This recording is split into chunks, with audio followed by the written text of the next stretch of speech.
नमस्ते दोस्तों। तो आज हम बात करेंगे ऐसे टॉपिक के ऊपर जो हमेशा से ही चर्चा का विषय रहा है। हर युग में हर सभ्यता ने एक सवाल पूछा है, हम कौन हैं, हम कहां से आए हैं और इस ब्रह्मांड को किसने बनाया। ये सवाल जितना पुराना है उतनी ही पुरानी है इंसान की धार्मिक यात्रा। हजारों साल पहले जब लिखित इतिहास भी नहीं था, तब इंसान प्रकृति को देखकर सूर्य, अग्नि और जल को देवता मानने लगा। उसने अंधकार में रोशनी खोजी और उसी रोशनी ने उसे दी श्रद्धा। इसी श्रद्धा से जन्म हुआ उन प्राचीन धर्मों का जो आज भी इंसान के अस्तित्व की नींव बने हुए हैं। आज हम जानेंगे दुनिया के सबसे पुराने धर्मों की कहानी, उन धर्मों की जिन्होंने न सिर्फ समय को बदला बल्कि समय के साथ खुद में भी बदलाव लाए।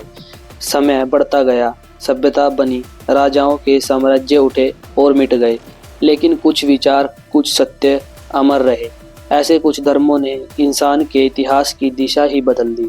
उन्होंने सिखाया कि जीवन केवल जीने के लिए नहीं बल्कि समझने के लिए भी है। हम बात करेंगे दुनिया के तीसरे सबसे पुराने धर्म के बारे में, जो है बुद्धिज्म धर्म, जिसे हम बौद्ध धर्म के नाम से भी जानते हैं। बौद्ध धर्म की शुरुआत भारतीय उपमहाद्वीप में हुई, लगभग 6वीं से 5वीं सदी ईसा पूर्व के बीच। इसके संस्थापक थे गौतम बुद्ध, जिन्हें हम सिद्धार्थ के नाम से भी जानते हैं। राजकुमार सिद्धार्थ ने संसार के दुख देखकर राजमहल छोड़ दिया और ज्ञान की खोज में निकल पड़े। बोध वृक्ष के नीचे उन्होंने ज्ञान प्राप्त किया और बुद्ध कहलाए। उनके उपदेशों में अहिंसा, मध्यम मार्ग और आत्मज्ञान मुख्य थे। ये विचार आज भी हमारे जीवन से उतने ही संबंधित हैं। जब हम बौद्ध धर्म के प्रसार की बात करते हैं तो उस समय के महान सम्राटों की भूमिका याद आती है।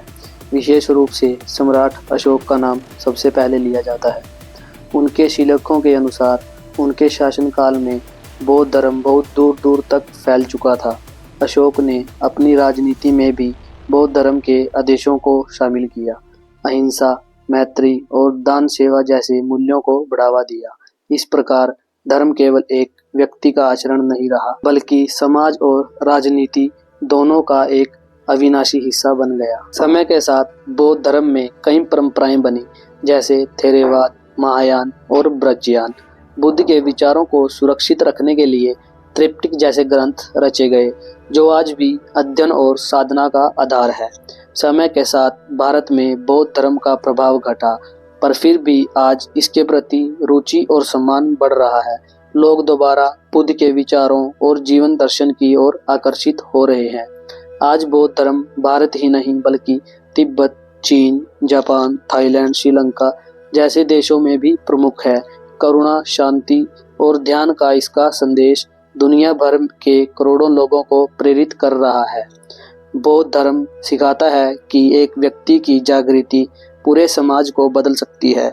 यह धर्म केवल पूजा नहीं बल्कि जीवन जीने का संतुलित और शांत मार्ग है। तो ये था दुनिया का तीसरा सबसे पुराना धर्म।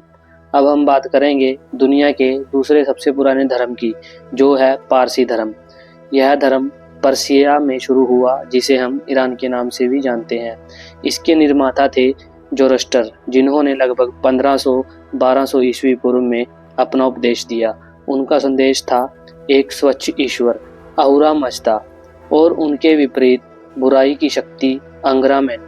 यह अच्छाई और बुराई, रोशनी और अंधकार के संघर्ष का प्रतीक है। इस धर्म का मूल सिद्धांत है अच्छे विचार, अच्छी बातें और अच्छे कर्म। इसमें सिखाया गया है कि हर व्यक्ति के पास चुनाव होता है कि वह सच का मार्ग चुने या झूठ का।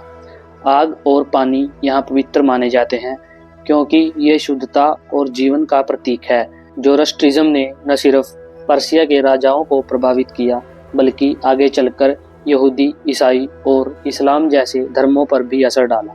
भारत में इसके फॉलोवर पारसी समुदाय के रूप में जाने जाते हैं, जो मुख्यतः गुजरात और महाराष्ट्र में रहते हैं।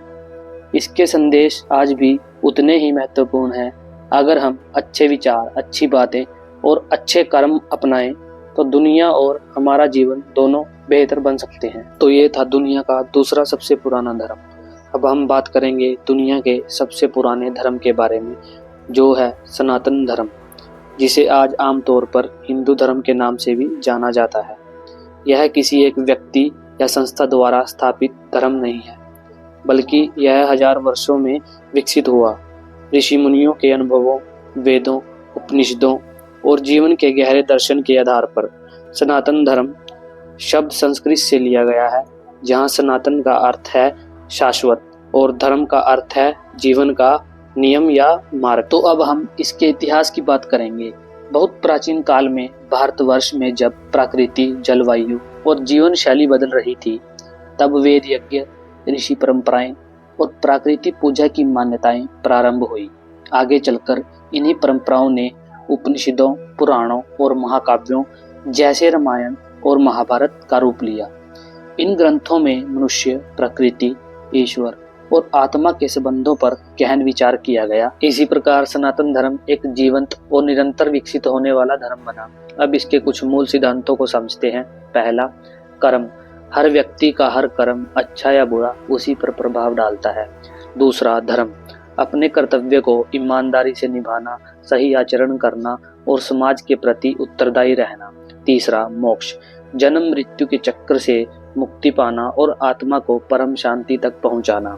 पुनर्जन्म। आत्मा अमर है, वह जन्म मृत्यु और पुनर्जन्म के चक्र में चलती रहती है।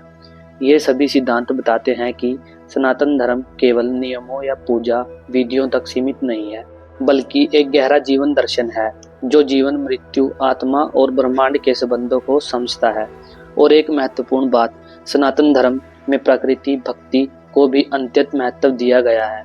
नदियां, पर्वत, वन और हरियाली सब पवित्र माने जाते हैं, क्योंकि ये उसी ब्रह्मांड का हिस्सा हैं जिनमें हम सब जीवन जीते हैं। तो दोस्तों, अब तक हमने देखा सनातन धर्म क्या है। एक ऐसा जीवन मार्ग जो शाश्वत है, जो बदलते समय के साथ भी अपनी जड़ों से जुड़ा रहता है। यह केवल पूजा पाठ नहीं, बल्कि जीवन को सही दिशा देने वाला दर्शन है। तो ये थे दुनिया के 3 सबसे पुराने धर्म। तो दोस्तों, उम्मीद है आपको यह वीडियो पसंद आई होगी। अगर आपको हमारी यह जानकारी अच्छी लगी तो वीडियो को लाइक करें, चैनल को सब्सक्राइब करें और घंटी वाला नोटिफिकेशन बटन जरूर दबाएं, ताकि ऐसे ही नए और इन्फॉर्मेटिव वीडियो आप तक पहुंचे। अपने विचार और सुझाव नीचे कमेंट में जरूर बताएं, हमें उन्हें पढ़कर बहुत खुशी होगी। मिलते हैं अगली वीडियो में, तब तक के लिए धन्यवाद। जय श्री राम, हर हर महादेव।